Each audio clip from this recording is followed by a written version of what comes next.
going with the first EDI workshop. So Berkeley, do you want to take over the screen? I do. Thank you very much indeed. Okay. Thanks a lot for that introduction. And I'm actually edging to 30 years now, so wow. we can't say two anymore. It's nearly 3 decades. Nearly 3 decades.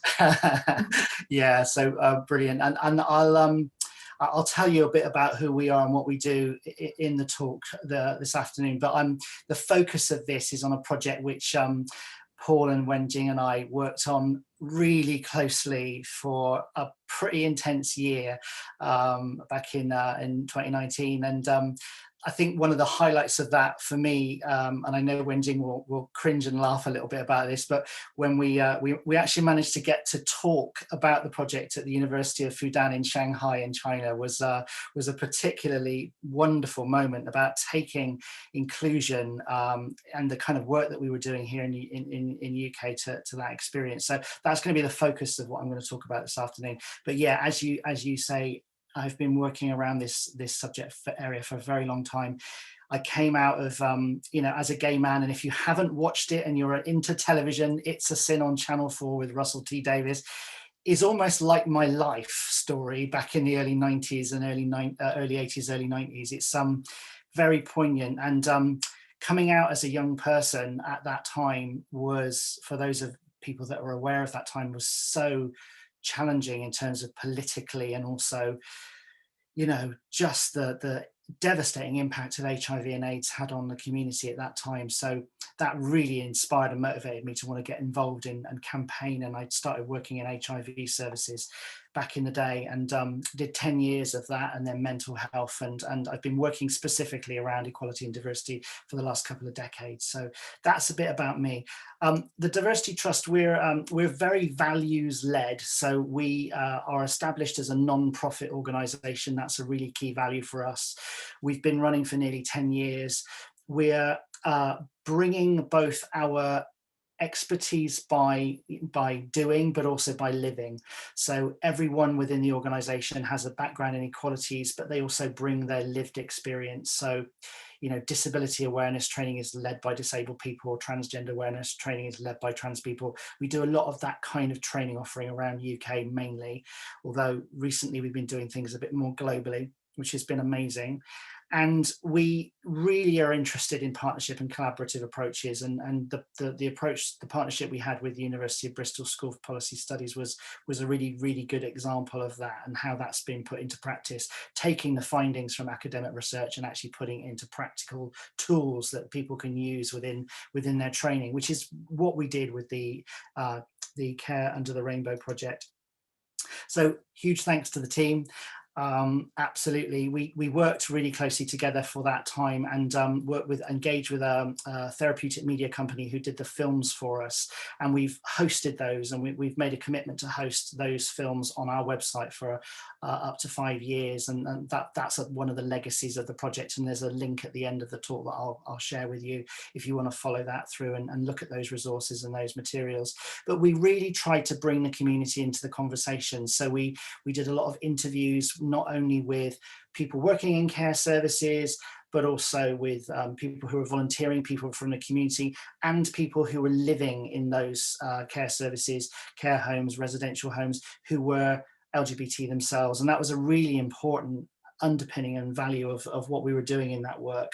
So just one example of that is really lovely. This was Werner on the left, who's wearing a slightly kind of pale blue shirt, and his partner Alan. Werner's in a residential care home.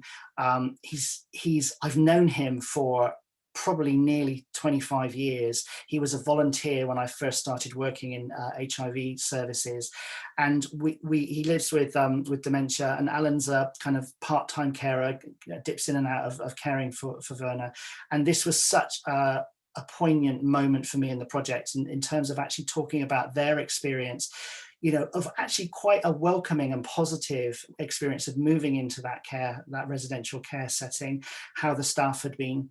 I'd been really privileged to interview another couple a few years back who'd celebrated their civil partnership in their care home and invited everybody from the care centre, and everybody turned up. The whole community, all the residents, all the staff, all turned up to celebrate. Now, I know that's not everybody's experience, and I know we've been doing work, and I'm sure Paul will talk about this, but work with trans people, for example, where they've had very, very different experiences. But I just want to highlight some of the positives out of this work as well.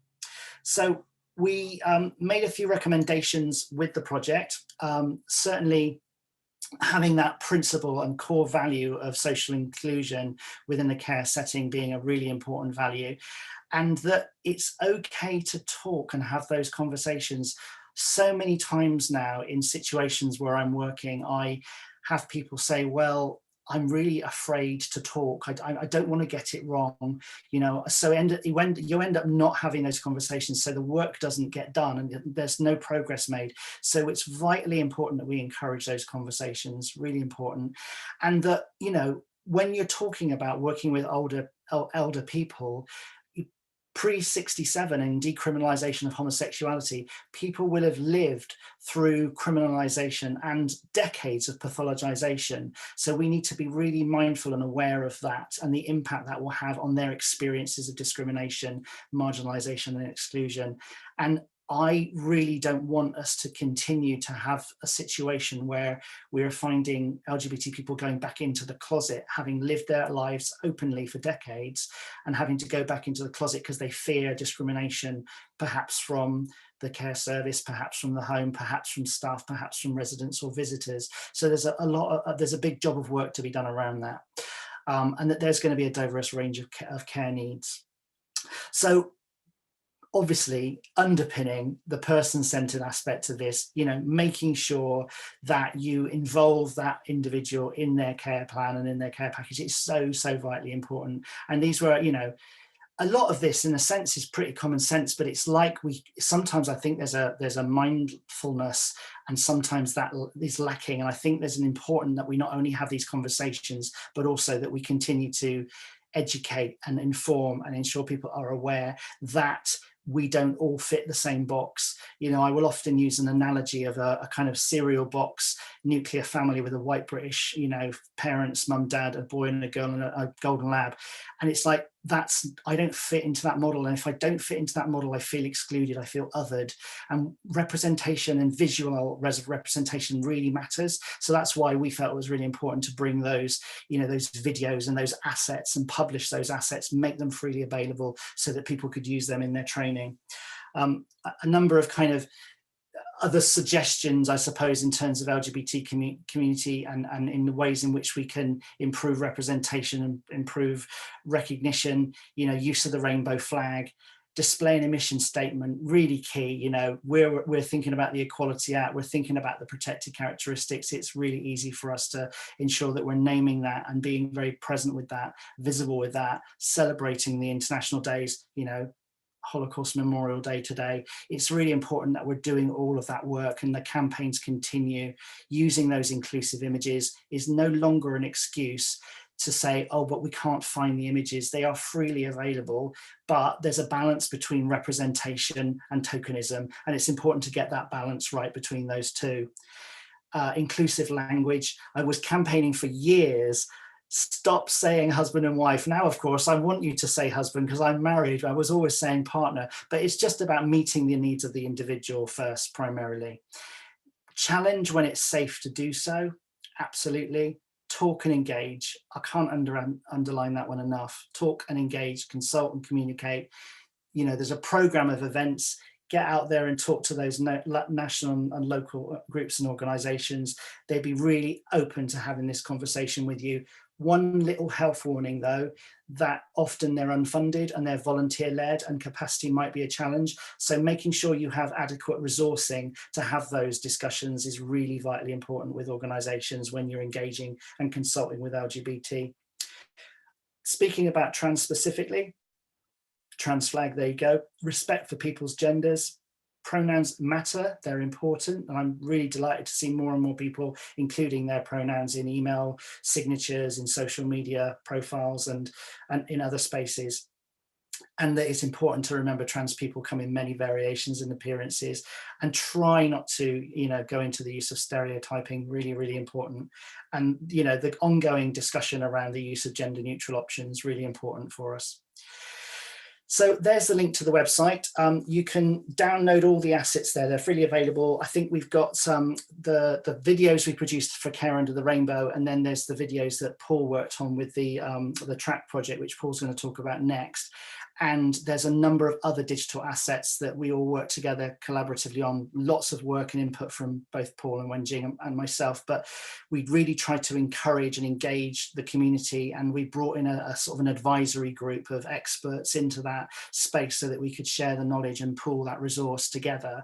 And that led to us publishing about 10 different assets, which included Welsh and English translation, because we wanted the project to roll out across not only the south and west of England, but also south and east west Wales as well. So that was a really important principle for us and a value in this project. That's what it looks like on the screen. And that's me done. Thank you.